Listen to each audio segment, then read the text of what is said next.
Hello and welcome to Will's Infinite Library. I'm Will, and this is my Infinite Library.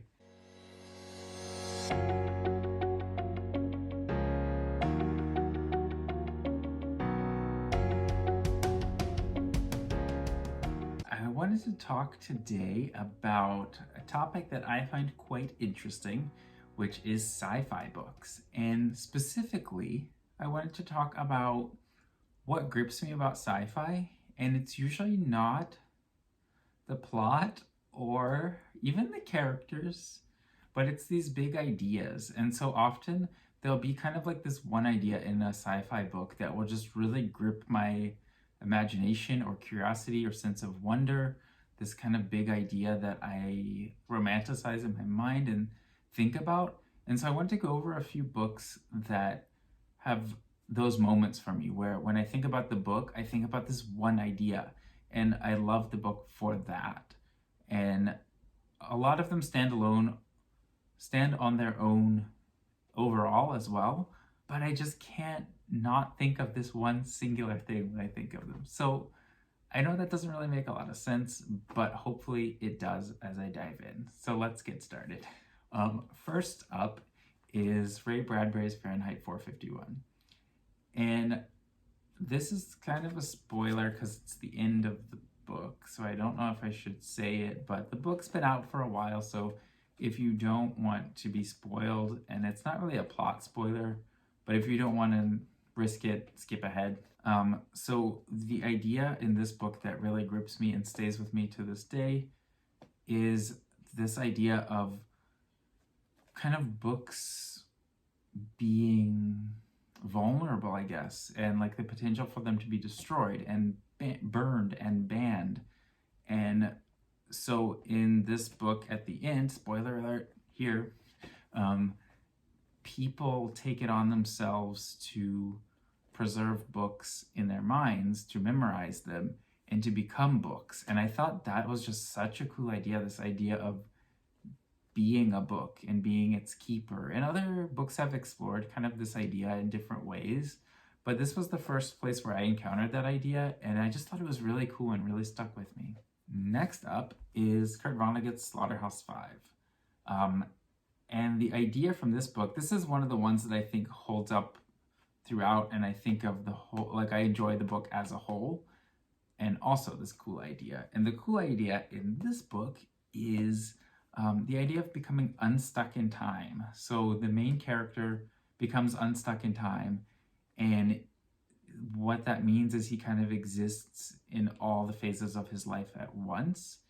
And there's this alien species in the book that can see, I think see or perceive in the dimension of time, and they see people who don't, as kind of caterpillars, because they see them all throughout their lives in all the moments with all their legs in every moment, like walking around and like all connected as this long snaking being throughout time as they go through their lives.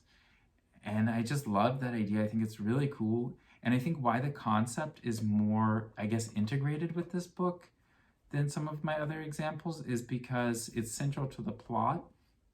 And it's really, really cool because it's kind of a war story, and the character relives memories of war and kind of traumatic experiences and kind of goes in and out of them in the present and his future. And I think that's really powerful because it's kind of a way of looking at memory and trauma as these things that are always with us. So our past, if we have experienced a traumatic event, our past is always with us, even in our present, even in our future. We can slip into it and be in the past. And likewise, maybe like this is kind of reading too much into it or inserting my own ideas, but like for example, in a traumatic experience, when you're living it, you might be slipping away to the future and thinking about what you're going to be doing, where you're going to be, how you're going to get out of this, imagining that life as kind of an aspirational thing to get you through it, to get you out of the struggle that you're in now.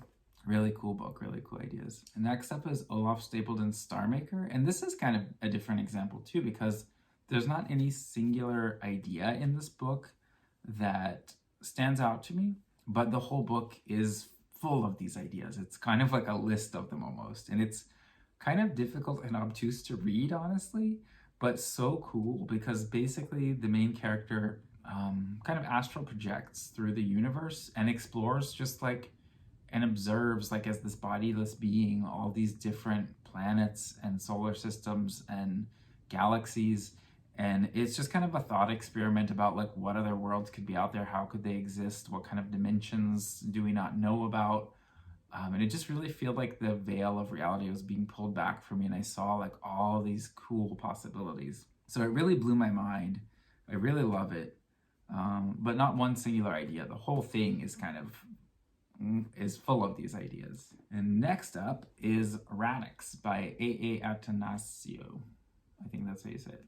This book is kind of like a epic sprawling adventure. It's actually a series, but in my opinion, it kind of drops off after the first one. Um, and it's fun, it's engaging, strong plot, really interesting. But there is that one idea that really stands out to me, and that is the idea of kind of like the last book of escaping your body, like your physical being, and becoming just pure energy, and like a being able to evolve to a state where there's no body anymore. And that kind of blew my mind because, again, that's something that's explored in other works too. But this was the first place I encountered that, and it really stuck in my mind. A really cool concept of like what might be out there in the world, or what might be out there in the universe that we don't know about, and where could we end up one day. Pretty far-fetched, but pretty cool. And who knows? Next is Sphere by Michael Crichton. And I'm gonna combine that with 1984 because it's the same idea for me that I was intrigued by in both. And that is the idea that thoughts can kind of shape reality, and this kind of what like metaphysical idea that reality exists through consciousness and being observed and thought, and that thoughts then can shape reality. And I thought that was really cool. 1984 was the first place I experienced that, and it blew my mind and was something I thought about for years and years after reading it. But then going back and reading it recently, I was like, I don't know if that, it was kind of more about mind control, I think, and like gaslighting someone into thinking they have control over their life. So not sure if it's the best example, but to me that really stood out. And then again, that's kind of explored in Sphere, and that's kind of a spoiler alert for Sphere, but I don't think it goes into enough detail to really spoil anything. Just know that there's some cool ideas in there. Next up, and this is kind of weird because this is the second book in the series, is Madeleine L'Engle's A Wind in the Door. This is the sequel to A Wrinkle in Time, which I think is one of my favorite standalone sci-fi fantasy books of all time. And the story really comes together, the ideas, it's really cool, a lot of really cool thoughts in that. Again, very metaphysical, very philosophical, very what's the other thing? Philosophical, science-based, interesting ideas, all that good stuff, and a good story wrapped in.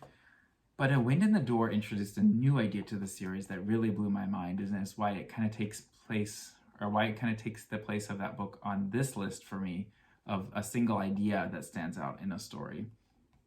And that is this idea of, I'm gonna butcher this name, but they're called like Pharyngeals, which are these tiny organisms. Again, it's been a while, so I might get some of the details wrong, but the ideas are still there.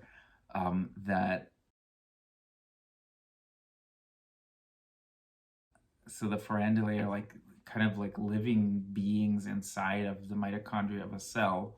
So they're like, it's like zooming into this really sub-microscopic level, and which is something I love to think about, like zooming way in or way out in the world. And it just really made me think about that and stuck in my mind. And my sister read this book to me when I was really young, and it kind of stuck with me from an early age, and was something I thought about, or I have thought about throughout my life. This idea of like, what could be way deep inside of us, just like what could be way out in space. It could be just as like mind-blowing and vast and exciting to learn about it. And there could be entire worlds inside of us. and there are entire ecosystems inside of us. And like, what are we part of then? Like, what's way bigger than us? If you think of us as those beings and then you zoom out to the same degree, what are you going to find? Like, what is our universe part of? And I really love to think about those ideas of like patterns and repetition and scale. And yeah, like, I don't have much more to say about it. I just think it's really cool. And then, oh, here's another tough one. And this one I picked an entire series because I don't know how to differentiate. And that is his Dark Materials, which is a young adult kind of fantasy sci-fi story. And maybe I would pick the final book in the series, The Amber Spyglass, because I think it delves more into these ideas. And there's this idea of dust, which you encounter in the first book, and it's prominent throughout the series, but you learn more and more about it as it goes on. And in the last book, it really dives into like what dust is. And again, like spoiler alert, it's a very kind of metaphysical answer. And again, it delves into consciousness and like what might these mythological beings like angels and things actually be. And it's just really cool and interesting and mind-bogglingly fascinating. So that is my list of some of the sci-fi books that have these specific ideas that really gripped onto me. And that when I think about these books, I think of this one idea almost even more than the book itself. Honestly, like, yeah, I'm just gonna say that. I think of that one idea more than the story, more than the characters. It just really stands out and sticks with me. And I think this is one of the coolest things to me about sci-fi is that it's often like a thought experiment, and it's about like playing out these ideas and seeing where they take us. And the plot and the narrative can be kind of a device for playing that out, for running the experiment. But that idea is kind of at its heart and what really excites me about science fiction and speculative fiction in general often can go down that path, I think. And the best books that I love so much are the ones when there is that idea, that central kind of thought experiment, and it ties in so elegantly to the plot. Like, I think Slaughterhouse-Five is a perfect example of that because it really blows your mind with that idea, and then everything fits so neatly into it, and the story is stronger for it, and the idea is stronger for it. Beautiful, love it, chef's kiss. Mwah. Another book kind of like that I'll just briefly mention, I guess an honorable mention, is At the Edge of the Universe by Sean David Hutchinson. This is a book about the universe is shrinking, and it's a young adult novel, so the main character is going through all the throes of adolescence. Meanwhile, he's being he's the only one who realizes this, or maybe it's in his head, we don't really know. The observable universe is shrinking and shrinking, and he notices it on a cosmic scale first when his science teacher like says a different number than he heard before about how big the universe is. And then like he Googles it and it's smaller than the teacher said. And then it just keeps getting smaller and smaller until like his actual world starts shrinking. And it ties together with the plot and is really cool and atmospheric and weird and thoughtful and fascinating. And I would add that to the list. Let's add it. I have amended my list. If you have any books like this that stand out to you, any sci-fi books that you love that you want to recommend, or any books that, like these, for me, like stand out this one kind of idea, I'd love to hear what books you would add to this list or what you would put on your list if you made your own. Or if you thought this video made no sense, that is a completely valid piece of feedback as well. So again, love to hear from you. If you enjoyed this video, feel free to like and subscribe, and I will catch you next time. Happy reading. Happy reading. Ooh, I like that ending better than my previous one.